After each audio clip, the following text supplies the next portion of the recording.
मतदारसंघ जत नाही साहेब, माझं गाव आटपाडी तालुक्यातलं आहे, खानापूर विधानसभा मतदारसंघातलं. माननीय देवाभाऊनी तुम्ही मला जतला पाठवलं.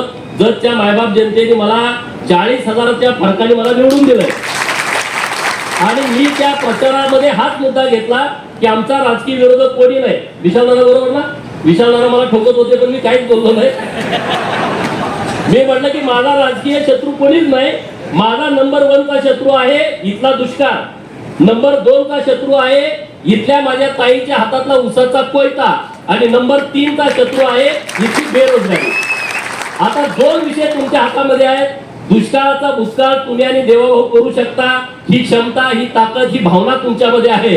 आणि जेव्हा आमच्याकडे पाणी येईल, कारण जर सांगली जिल्ह्यातला सर्वात मोठा म्हणजे महाराष्ट्रातला जो मोठा तालुका आहे, 2,82,000 हेक्टर क्षेत्र जत तालुक्याला आहे.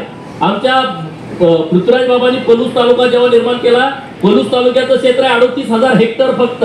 आणि आमचा 2,82,000 हेक्टर एका शेतकऱ्याला किमान 5 एकरापासून 100 एकरापर्यंत जमीन आहे.